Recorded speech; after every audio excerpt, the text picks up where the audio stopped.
যারা নেককার স্ত্রী তাদের চারটা চিহ্ন থাকে, চারটা গুণ থাকে। নবীজি বলছে এই চারটা গুণ যদি কোনো স্ত্রীর মধ্যে থাকে তাহলে বুঝে নিয়ে ওই স্ত্রী নেককার এবং ওই স্ত্রী জান্নাতি স্ত্রী। যেরকম সুবহানাল্লাহ। দেখেন তো আপনার স্ত্রীর মধ্যে মেলে কিনা এই চারটা গুণের কয়টা গুণ আপনার স্ত্রীর মধ্যে আছে? মা বোনেরা আপনারা একটু মিলান নিজের সাথে, যে চারটা চিহ্ন বা চারটা গুণ এর মধ্যে আমার কয়টা আছে আর কয়টা নাই। যেটা নাই সেটা আপনি আমল করার চেষ্টা করেন। প্রথম নম্বর, নবীজি বলছে যেই স্ত্রী কথাবার্তা বা অঙ্গ ভঙ্গি দিয়ে সবসময় তার স্বামীকে খুশি রাখতে চায়, সন্তুষ্ট রাখতে চায়, হাসাতে চায়, আমি নবীজি বলছি ওই স্ত্রী আদর্শবান স্ত্রী। যেরকম সুবহানাল্লাহ। অঙ্গভঙ্গি দিয়ে, হাসি দিয়ে, বিভিন্ন ভাবে কথাবার্তা দিয়ে স্বামীকে হাসি খুশি রাখতে চায়, সন্তুষ্ট রাখতে চায়, নবীজি বলছে ওই স্ত্রী সবচেয়ে আদর্শবান। আপনি মিলান তো আপনার স্ত্রী আপনাকে হাসায় কিনা, আপনাকে সন্তুষ্ট রাখতে চায় কিনা, নাকি সবসময় মুখ গোমরা করে রাখে? যদি হাসাতে চায় বা আপনাকে সন্তুষ্ট রাখতে চায় বুঝে নিয়ে নবীজির ভাষা অনুযায়ী ওই স্ত্রী আদর্শবান। 2 নম্বরে নবীজি বলছে তুমি যখন বাহির থেকে আসবে তখন তোমার স্ত্রী সংসারের কাজগুলোকে সামান্য সময়ের জন্য স্থগিত করে তোমাকে সময় দেয় কিনা। আদর্শবান স্ত্রী সাময়িক সময়ের জন্য সংসারের কাজগুলোকে স্থগিত রেখে বা একটু স্টপ রেখে তখন স্বামীকে সঙ্গ দিবে। বাইরে থেকে আসছে জুতাটা খুলে দিবে, জামাটা খুলে আলনার উপর রেখে দিবে, এরপরে কি লাগবে গামছা মুখ ধুয়ে আসছে ওয়াশরুম থেকে টাওয়ালটা আগায়া দিবে, তার কি দরকার এদিকে সে মনোনিবেশ করবে। নবীজি বলছে যখন আদর্শবান স্ত্রী এটা করবে আল্লাহ পাক তখন ওই স্বামীর মধ্যে স্ত্রীর জন্য মোহাব্বত ঢেলে দিবে। জোরে কোন সুবহানাল্লাহ।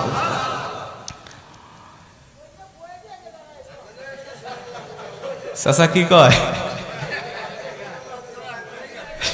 একটা কি যে মুসিবতে আছে না আপনার, আমি তো বুঝতে পারতেছি। তো এইটা হলো 2 নম্বরে, তার মধ্যে 2টার মধ্যে 2টাই নাই, এটাই তো। আচ্ছা 2টা ফেল। গাজীপুরের মায়েরা আপনাদের দুর্নাম হয়ে যাচ্ছে কিন্তু। এরপরে 3 নম্বরে নবীজি বলছে যখন স্বামী মানসিকভাবে অশান্তির মধ্যে থাকবে, ব্যবসা বাণিজ্যে লস খাইছে বা কোনো দুর্ঘটনা ঘটছে, কোনো একটা মানসিক ডিপ্রেশনের মধ্যে স্বামী আছে, তখন নেককার স্ত্রী যারা তারা স্বামীর ভুল না ধরে স্বামীকে মানসিকভাবে তাকে বিভিন্ন সাপোর্ট দিতে থাকে, প্রশান্তি দেয় বা সাপোর্ট দিতে থাকে যে আচ্ছা তুমি যেটা করছো সমস্যা নাই, তুমি ব্যবসায় লস খাইছে তো সমস্যা নাই, আল্লাহ আবারও আমাদেরকে আরো ভালো কিছু দিবে। আর যারা বদকার স্ত্রী তারা বলে আমি কইছিলাম তোমাকে এটা না করার জন্য, আমি কইছিলাম এই ব্যবসাটা না করার জন্য, আমি কইছিলাম অমুক জায়গায় না যাওয়ার জন্য, তুমি আমার কথা শোনো না, এখন কেমন লাগে দেখো। এটা হলো বদকার স্ত্রীর কথা। নেককার স্ত্রীর কথা আচ্ছা তুমি যেটা করেছো এটা তো আল্লাহর তরফ থেকে হয়েছে, আল্লাহ তো বলেছেন ওয়ালা সাউফা ইউতিকা রাব্বুকা ফাতারদা, অচিরেই তোমার রব এমন কিছু দিবে যা দেখে তুমি সন্তুষ্ট হয়ে যাবে, অতএব মন খারাপ করো না, আল্লাহ এর থেকে আমাদের জন্য ভালো কিছু রেখে দিয়েছে। যেরকম সুবহানাল্লাহ। বলেন এমন কথা যখন কোন স্ত্রীরা বলবে স্বামীকে, তখন ওই স্বামী কিন্তু যদিও কষ্টের মধ্যে থাকে কষ্ট মুহূর্তের মধ্যে দূর হয়ে যাবে, যে কেউ আমার পাশে নাই, আমার পাশে আমার মা নাই, বাবা নাই, আমার পরিবার পরিজন কেউ নাই, কিন্তু আমার অর্ধাঙ্গিনী আমার স্ত্রী আছে। আর একজন স্ত্রী যদি তার মানসিকভাবে শারীরিকভাবে যদি সাপোর্ট দেয়, এর থেকে বড় সাপোর্ট একটা পুরুষের জন্য আর কিছু হতে পারে না। কথা বলে ঠিক কিনা? মা বোনদেরকে বলতে চাই একটু মনোযোগ দেন আমার আলোচনার প্রতি। এটা হলো 3 নম্বরে যে তাকে শারীরিকভাবে মানসিকভাবে তাকে প্রশান্তি দিবে।